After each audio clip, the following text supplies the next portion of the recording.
Hey everybody, welcome back to the channel, The Town Watch. My name is Josh Town. Thank you for stopping by today. Got another field watch in for review today in this video. It's from Seiko. It is the SRPG29. Had to take a peek at my notes there. This is a cool blue dial automatic field watch. Field watches seem to be very popular styles of watches. They're great for everyday wearability, kind of like a beater type of watch. And so I'm excited to show you this offering from Seiko in today's video. Let's take a look.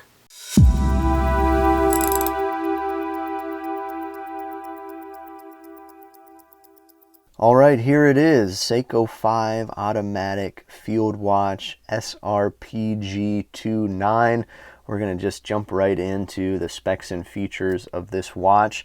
Movement is the 4R36A.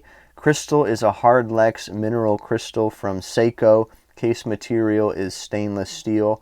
Case diameter is 39.2 millimeters. Case thickness came in to be 13.3 millimeters. Lug-to-lug distance came in to be 48 millimeters. Lug width 20 millimeters. Band material is stainless steel. Water resistance is 100 meters. And the weight with all of the links, as I weighed it, is 145 grams. MSRP price $275 US according to Seiko. What are my initial thoughts about this piece? I think it is a good looking field watch, and if you can find it for under $200, I bought it a little bit over $200, but right now, at least when I'm filming this, they're under $200 on Amazon. And so if you can find one of these for under that $200 price tag, I think it is a pretty good deal. I think you're getting a good looking automatic field watch for that price. I found it to be comfortable on my 6.5-inch wrist. And now I do have some gripes with this watch, mostly minor things, which I'll share as we go through this review, but overall I think it's a fairly good piece for a fairly reasonable price. Starting with the case, you can see that the tops of the lugs have brushing, but the sides of the case have a polished surface, and that same polished surface follows the links of the bracelet all the way down. You can already see how easily it gets smudged up, and the polished surfaces always seem to scratch up, at least show scratches, easier than brush surfaces. So I would prefer to see all brushing on a watch like this. Something that's a field watch, I feel like should just be brushed. I'm not sure why they put all the shiny surfaces as they do on a watch like this. You can see the case back is open. It is a screw down case back, excuse me, and you can see the 4R36 movement working there. This movement is a 24 joule movement, hand winding, hacking, power reserve of about 41 hours, and it beats at 21,600 vibrations per hour. There is a fixed bezel here, which is also brushed, and the brushing is actually fairly nice for what it is and for the price tag of this watch. The crown on this watch is unsigned. It is a simple push-pull crown. I measured it in to be about 6.5 millimeters in diameter, and everything works good. Wind it in that 0 position, and then you can just pop it out and set the date, set the time. You can see the stop seconds there. Let's talk about the dial of this watch, which is my favorite part. I think it is a good looking dial, especially in this color. It's kind of a darker navy blue, but it plays with the light as well. When you move this watch around, especially in daylight, you can really see that it goes from darker to a little bit lighter at certain portions of the dial as you move it around. And I think it's a good looking dial overall, and I like this color that is here. The numeral indexes are applied, and they appear to be a brushed stainless steel. As you move the watch around, you can see some of the brushing lines on those indexes. They're done well for what they are. They're applied fairly nicely. Also around the outside are these pips, triangles, squares, rectangles, and those are loomed. Those are also applied as well. We'll get a loom shot in a second. You can see that the Seiko name is applied here to the dial. It seems like the S or the 5 underneath is not applied but written on, as well as the word automatic, made in Japan, and some other information down here as well. You also get 24-hour numerals toward the inside of the dial as well.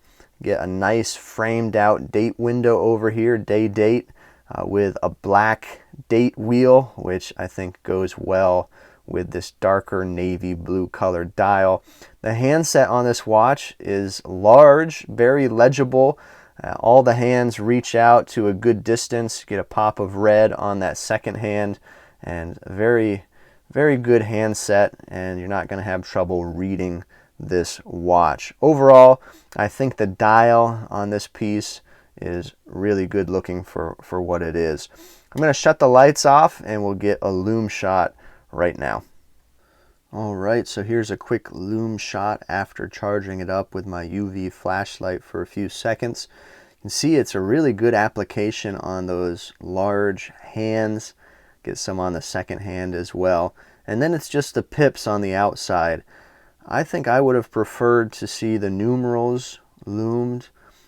Some people say no, you know, but I always like as much loom as possible, so I would have preferred to see loom on the numeral indexes, but you guys let me know what you think about that down in the comments below. The bracelet here is basically a typical budget Seiko bracelet, nothing to write home about.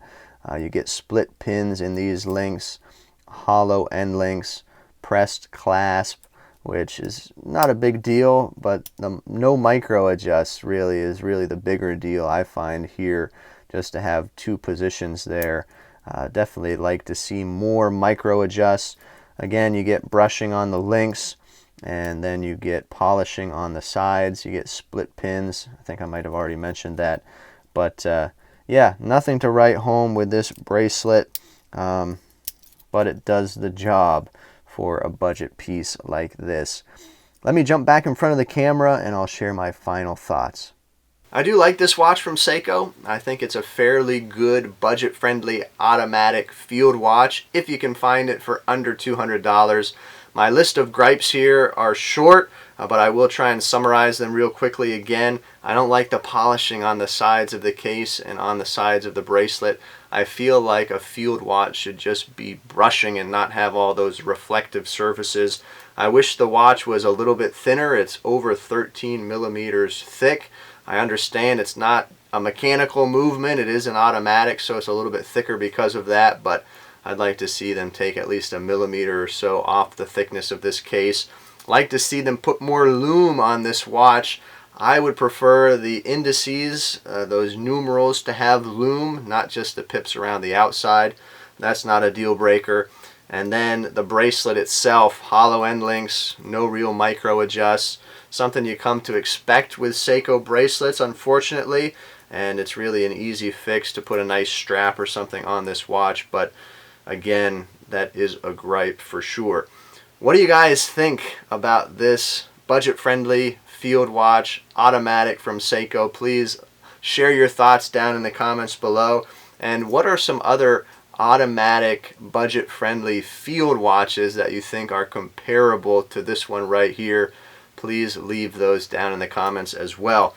If you like this video today, please help us out by leaving a like, hitting that like button.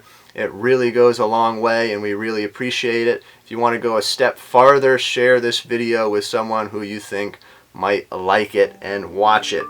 Well, that's it for today. Thank you for stopping by to the Town Watch. We'll see you next time.